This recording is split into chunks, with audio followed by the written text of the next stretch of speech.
Hey YouTube fam, how's it going? If you're soon to be a veteran like me, there's 10 questions you need to ask yourself before you leave the service, whether or not you plan to separate or retire. But before we get into that, if you're new to my channel, my name is Bob. I make videos about my career as a finance consultant, being a military veteran, living abroad here in Japan, education, finance, and any other life advice I think will help you on your journey to becoming a successful military veteran. For all that plus more, be sure to like and subscribe to this channel. I've got a lot of great content I'm developing for veterans that you won't want to miss. The first question you need to ask yourself before leaving the military is, do I know how to live on my own? Now you may be saying to yourself, of course I know how to live on my own, I'm an adult. But is that really the case? If you've lived in single military housing, do you know what it takes to run a house? Do you know how to, for example, make deposits with utility companies? Do you know what your expectations and responsibilities are when you lease a house or an apartment? Do you know how to keep a home clean? Do you have money for an emergency? Do you know how to cook? Do you know how to shop for food? Do you know how health insurance plans work? Do you know how 401k contributions work? And do you know what your credit score is? All these questions I just asked are things you're going to be facing as a civilian, and they're not really taught in the military. So when you're out on your own and you don't have that big umbrella of the military kind of streamlining and taking care of a lot of these things for you, you're going to need to know how to deal with them in your civilian life. Question 2, will my income go up or down when I leave the military? Sometimes getting out of the military can mean a higher income. However, it usually means a loss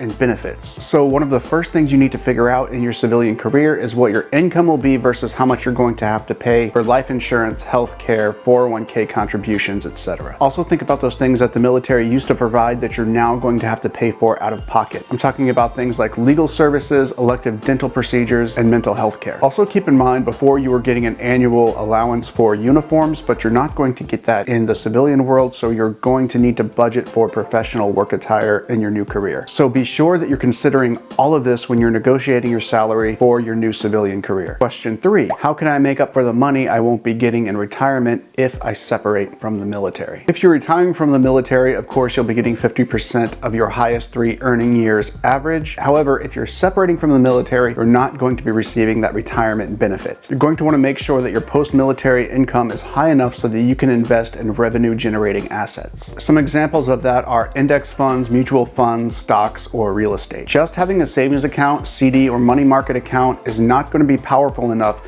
to generate enough revenue to make up for not having a military retirement. So after your military career, make sure that you're being debt adverse. Pay down all the debts that you have as quickly as you can and start putting that money into financial instruments that will grow in value. Over time, the interest in those financial instruments will compound and grow, and you can set yourself up for a high 6 to low 7-figure income when you retire. The key to making this work is time and consistency. So just because you don't have that military retirement coming in doesn't mean you can't take steps now to set you up financially for a good retirement. I'm going to be making a video about personal finances in the next few weeks, so be sure to look out for that. Question 4, what have I gotten out of my military experience? The military offered you a lot, and during your time in, did you take full advantage of that? For example, the military offers a lot of professional training, education benefits, and pro certs like Lean Six Sigma Black Belt and project management. Also think about those non-tangible things like work, life, and management skills that will help you in your civilian career. Also think about what life experience you gained out of your military time. By that I mean, think about any beliefs that you had that were challenged. Think about the people that you met, the places you got to go, the different cultures you experienced. All of these things add value to your life, and they make you a better community leader and a better job candidate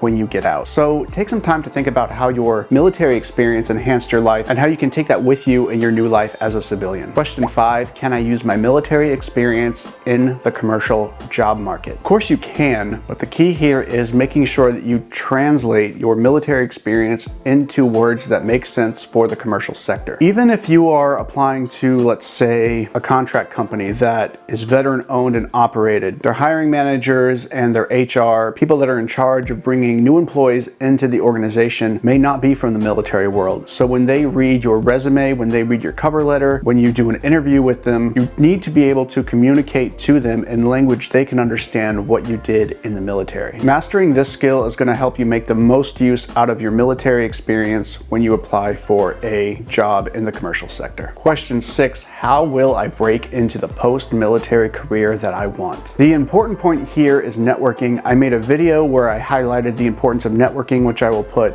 in the cards here if you want to check that out. Knowing where to align your experience in the commercial sector is key to getting your foot in the door. And your military experience may not be the level of responsibility that you have in your new career at first. You are the FNG again, so there's probably going to be a little bit of a role change and a little bit of a responsibility change from where you were when you walked out of the military. And you may find yourself in a position where you're getting orders rather than giving them. But don't think of this work as being below you, just think of it as steps towards the position you want, just like you did when you were in the military. Think about it like this. When you were in the military, if you had a new troop come in that had done the job they do in the military on the outside, would you automatically promote them to a sergeant or a captain? No, you would say, that's great that you did that on the outside, but you're in our organization now. You need to learn our way of doing things. You need to learn our rank structure. You need to learn responsibilities specific to your role inside our organization. You're going to go through the same thing when you go to work for a civilian company. Question 7,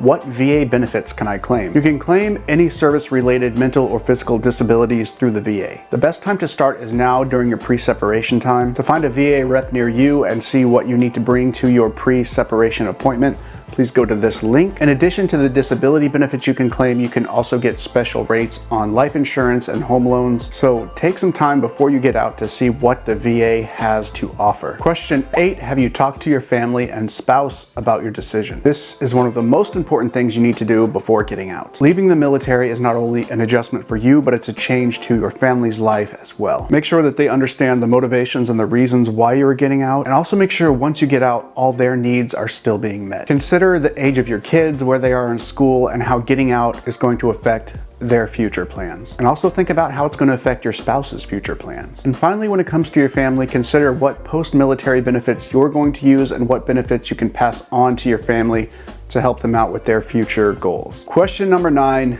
and guys, this one is so important. This is something so horrible and it happens every day. Make sure all your DTS, government travel card, and entitlement debts are settled before you get out of the military. In the federal government, a financial document lives for 5 fiscal years. So let's say you have an unsettled debt from travel that you took in 2017. The government has until the end of fiscal year 2022 to collect on that debt. And they can collect on that debt whether you're still in the military or not. So out of nowhere, 3 or 4 years after you get out of the military, you could be hit with a $5,000 debt that you had no idea about, and now you have no way to go into DTS and settle that debt to pay it back. And because it is federal debt, this debt can come from any federal payouts, that being your income tax, your retirement, your social security, etc. So before you get out, go comb through your DTS, go comb through your government travel card statements, and get with your finance or dispersing office and make sure that you have not been getting overpaid on any of your entitlements. And here's a bonus tip.